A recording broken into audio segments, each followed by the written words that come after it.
होते हैं। अब आप कौन से वाले हो ये पता नहीं, हमें अपना पता है कि हम ये वाले हैं। दी लास्ट डे लिया भाई कुछ है।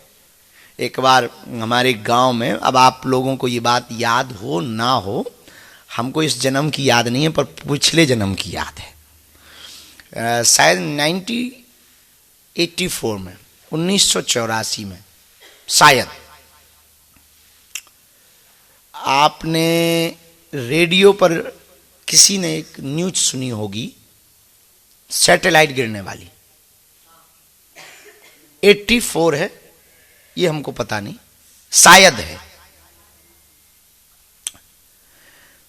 तो सैटेलाइट गिरनी थी, तो सैटेलाइट का दिशा फिक्स नहीं था, उस वक्त तो इतने संसाधन नहीं थे। तो पूरे भारत के कई गांव में यह हल्ला मचा कि अपने ही गांव में गिरनी है। अब हम अपने गांव की बता रहे, वो सुनो।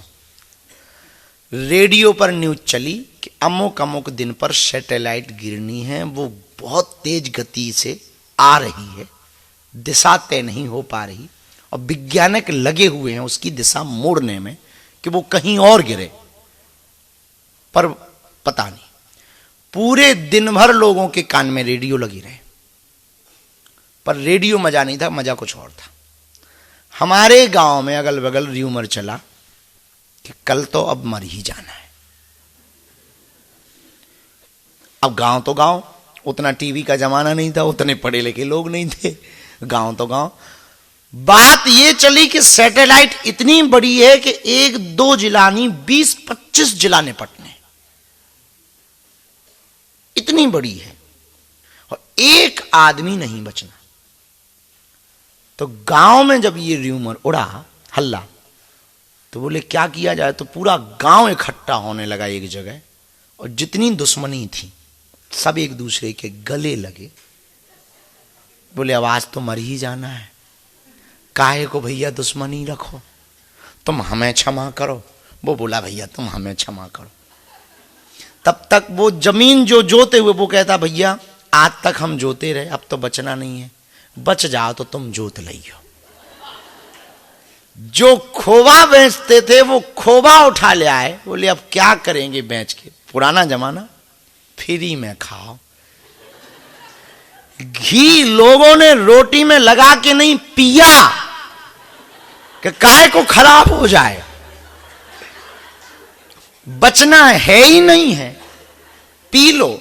अगल बगल की जितने रिश्तेदारियां थी सब रिश्तेदारियों में भागम भाग होके मिलन भेंट हो गई।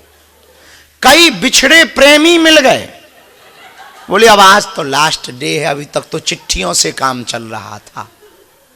और लड़का लड़कियां भी मिल गए, बोले अब तो छुपके से मिलते थे, आज तो खुल के मिल ही लो, शाम को बचना ही नहीं है। बाप को पता लगता है तो लग जाए, अब लग ही जाए तो लास्ट दिन बता भी दो कि हाँ अब बचना ही नहीं है, ना बाप बचना है, ना तुम्हारा ना हमारा, मिल लो। अब पूरे गांव में यही चल रहा। क्यों? क्योंकि सैटेलाइट गिरनी, पूरे गांव में यही चल रहा। दुश्मनी मिट रही, रो रहे लोग एक दूसरे से, हमने तुम्हारी बहुत गलतियां की, क्षमा कर दो। वो उसके आंसू, कोई बात नहीं, अब हो गई भैया, अब आज लास्ट डे है। अरे भैया नहीं, क्षमा मांगनी नहीं तो भूत बन के भटकेंगे। गांव का काम। पर बदकिस्मती से वो सैटेलाइट समुद्र में गिरी।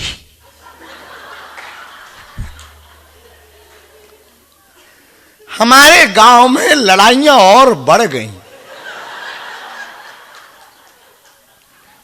इतनी बढ़ गईं कि जिन्होंने कल गले लगाकर कहा था कि तुम्हारी खेती हम जोत रहे थे, ले लो, एक खेत उल्टा ले लिया उसने। और जिनकी पोल खुली थी उनकी तो पूछो मत।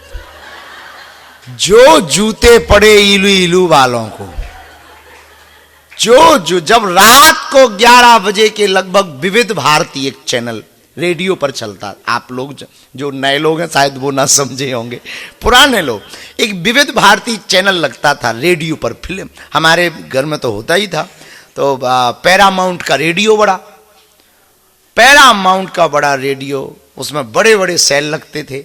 और जब उस पर विविध भारती पर न्यूज चली कि आप लोग घबराए नहीं, बहुत खुशखबरी की बात है कि जो सैटेलाइट थी वो वैज्ञानिकों ने मोड़ करके समुद्र में गिरा दी है। और जहां ये न्यूज भई कि लफड़ा खत्म हुआ, जो आफत आई। पर बात हमने इसलिए नहीं सुनाई कि आप हंसो, वो लास्ट डे वाली बात सुनाई कि क्या आनंद था। घी वालों ने घी पी लिया, खोवा वालों ने खोवा खा लिया। जिनके घर पर कंजूसी के कारण रोटियों के अलावा कुछ नहीं बना, उनके घर पर भी घी की पूड़ियां तल गई कि लास्ट डे है, अब आज तो खा ही लो। ये रखा रखा बर्बाद हो ही जाना है, सब भस्म हो जाना है। और बातें भी तो बातें चलती है, पुराना जमाना, उस वक्त मोबाइल थोड़ी होता, बातें भी तो ऐसी थोड़ी। बोले वो गिरनी है तो बोले क्या होगा, अरे बोले कुछ नहीं, गड्ढा खोदेगा। हमारे बगल में एक घटना और घटी थी, वो बता देनी चाहिए, तुम्हें सुन करके आश्चर्य लगेगा कि हमारे पुराने लोग कितने भोले थे। एक दंपति पति पत्नी इतने डर गए उस सैटेलाइट की न्यूज से कि उन्होंने अपने मकान के जितने दरवाजे थे ईंटों की दीवार छाप कर बंद कर ली, एक छोटा सा सुराग भर रखा हवा के लिए। किसी ने पूछा कि ऐसा क्यों किया, बोले बच जाएं। तो किसी ने बाहर से कहा कि ये ईंटें भी नहीं बचनी, उसमें गड्ढा खुद जाना है। ऐसी ऐसी बहुत बातें हुई, पर वो अंतिम दिन वाली बात बड़ी मजेदार है कि उस लास्ट डे आदमी ने जितना उत्साह वाले ने उत्साह लूटा, कोई नहीं लूट सकता है।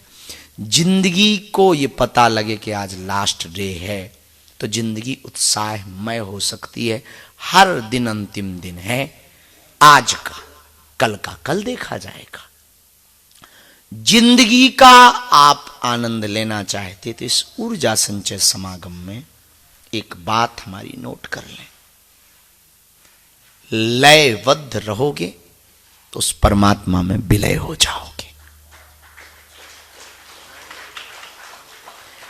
लय से विलय की यात्रा ही हो सकती है और कोई उपचार नहीं परमात्मा को समझने का, जानने का, पाने का, आनंद को पाने का। अपने जीवन को लयबद्ध करो ताकि संगीत निकले, ताकि स्वर निकले, शोर ना निकले, संगीत निकले और स्वर निकले। उस लयबद्ध के लिए ही आज हम जब आपको ध्यान करवाते हैं निर्विचार ध्यानों से, अंग्रेजी में कहते हैं नो माइंड मेडिटेशन। तो जब आप निर्विचार ध्यान करते तब क्या करते हैं, श्वास अंदर जाती श्वास बाहर आती, ये ध्यान करो, बस कुछ नहीं करना। ये लयबद्ध जीवन है, एक क्रम में श्वास चले, कोई भागा दौड़ नहीं, कोई उठा पटक नहीं, शांति के साथ। जब ये 8-8 घंटे 3 भागों में डिवाइड करेंगे, अर्थ, परमार्थ और अर्थ स्वर, 3 भागों में जब आप जीवन को बांट देंगे तो कोई भागम भाग नहीं होगी, कुछ भी अड़चन नहीं होगी, जीवन बड़ी सरलता से गुजर जाएगा। ध्यान में हाँ थोड़ा कुछ ज्यादा है कुछ दिनों के लिए तो 8 घंटे जो आपने अर्थ के लिए हैं, यदि परमार्थ ज्यादा करना है तो 8-8 2 मिला दो, 16 घंटे। जैसे हम क्या करते हैं, 2 घंटे 2 चैप्टर को एक कर लिया, 16 घंटे परमार्थ करते हैं, 8 घंटे में भोजन भजन पूजा पाठ थोड़ा सोना, इतना कर लिए। तो आप यदि ऐसा कुछ करना है तो आप 2 चैप्टर को एक कर लो, यदि कुछ बड़ा करना है तो 2 चैप्टर, लेकिन हाँ डिवाइड रखो, उस बहुत आवश्यक है वो आप डिवाइड रखो। घड़ी के साथ चलो, घड़ी तो आपके हाथ में, पर घड़ी थोड़ी आपके हाथ में।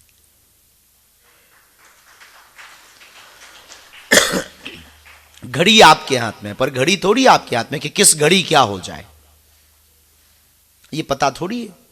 इसलिए जीवन से संगीत निकालना है। तो वही है कि जो सीखा हुआ व्यक्ति होता है वो स्वर ऐसा निकालता है कि बड़ा मजेदार लगता है, बड़ा आनंद। तो आज की इस ऊर्जा संचय समागम के 2य सत्र में मेरे प्रियजनों, हम आपको यही प्रार्थना करने के लिए आज के सत्र को प्रारंभ कर रहे हैं कि अपने जीवन को आपको लयबद्ध बनाना है। कैसा बनाना है? लयबद्ध बनाना। और आज इस पर पूरे दिन चिंतन करके लिखना है आपको कि जीवन को हमें लयबद्ध बनाना, कैसे बनाना। अब आप ये तैयारी करो और दिन है आपके पास मात्र 62 दिन। इसमें आपको मन को आदत डालनी। क्या करनी है? कोई भी नई आदत बिना 60 दिन के परिपक्व नहीं होती। आप कई आदतें आपने ली पर छूट गई, कई संकल्प आपने लिए पर छूट गए। 60 दिन के पहले कोई भी आदत पक्की नहीं होती। इसलिए हमने आपको कितने दिन दिए? 62 दिन दिए।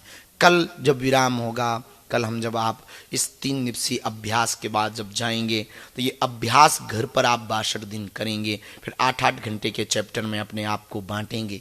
तो आप हमारा ये जो सेशन ऊर्जा संचय करने का, ब्रेन डिटॉक्स का ये सेशन करने का मंतव्य क्या है? हमारा मंतव्य ये नहीं है कि हमें आपको मिलना है। इस पूरे क्रम में हमको एक ही बात है कि वो कोई जो फिर आप कहोगे कि फिर ऊर्जा संचय समागम क्यों करते हो? गोताखोर बार बार जाता है, हर बार थोड़ी मोती मिलता है, पर एक आध बार मिल जाता है, कोई ना कोई मोती मिल जाता है। ऐसे ही हम हर बार ऊर्जा संचय समागम करके वो मोती खोजना चाहते हैं जो अपने जीवन को लयबद्ध बना करके महान बनना चाहते हैं, जो अपने ब्रेन को डिटॉक्स करके, बॉडी पर डिटॉक्स पूरी दुनिया ने किया, पूरी दुनिया में बॉडी डिटॉक्स पर काम हुआ। वेलनेस सेंटर बने, पंचकर्मा बने, और घर पर भी बहुत से लोग लिक्विड डाइट पर रहते हैं, कम खाते हैं, लिक्विड डाइट लेते हैं। बॉडी डिटॉक्स पूरी दुनिया ने किया, ब्रेन डिटॉक्स किसी ने नहीं किया। और ये भारत की प्राचीन पद्धति है और यही उपाय है आने वाले दिनों में। आज आप कर रहे हैं, कल कभी भविष्य में, एक दिन तो पक्का है, जब भविष्य में इस ब्रेन डिटॉक्स की पद्धति से पूरी दुनिया वाकिफ होगी, तब आप बहुत प्रसन्नचित्त होंगे कि हम इसके स्टूडेंट हैं, हम ये कर चुके हैं। और जब पूरी दुनिया स्ट्रेस और डिप्रेशन से परेशान होगी, तब भारत की यही वो पद्धति ब्रेन डिटॉक्स की, उनको विदाउट मेडिसिन के, ओनली मेडिटेशन से उनको स्ट्रेस मुक्त कराएगी। कोई मेडिसिन नहीं, मात्र मेडिटेशन, दवा से नहीं, ध्यान से, इस पद्धति से, 5 क्रम की पद्धति से वो अपने ब्रेन। बहुत से ऐसे लोग हैं, पिछले सत्रों के हमको अनुभव हैं, जिनकी नींद की गोलियां बंद हुई, जिनकी डिप्रेशन की दवाइयां बंद हुई, मात्र 5 दिन के सत्र, 5 चरण के इस 3 दिवसीय सत्र से, मात्र 3 दिन में, और उन्होंने वो पाया। बहुत से लोग हैं, पिछली बार वाले जो नैनीताल में हुआ था, अपने पितरों से 2 लोगों ने बात की और अपने पितरों को देख पाए वो। और बहुत से ऐसे लोग हैं, त्राटक में एक साधक हमको मिला, उसने कई दिनों तक वो क्रम किया संचय, ऊर्जा संचय से जाने के बाद। उस त्राटक की जो 5वां क्रम है, उस 5वें क्रम के त्राटक में उसने अपने आने वाली घर की अनेक घटनाओं को उसी ज्योत की लौ में देख करके लिखा, कलमबद्ध किया। तो बहुत से ऐसे लोग हैं, अब वो आप भी हो सकते हैं। बस वही है कि आपको डूबना पड़ेगा। जब यहां बैठो तो सिर्फ यहां बैठो, जब ध्यान करो तो सिर्फ ध्यान करो, जब ऊर्जा संचय करो तो सिर्फ ऊर्जा संचय करो। विकार मुक्त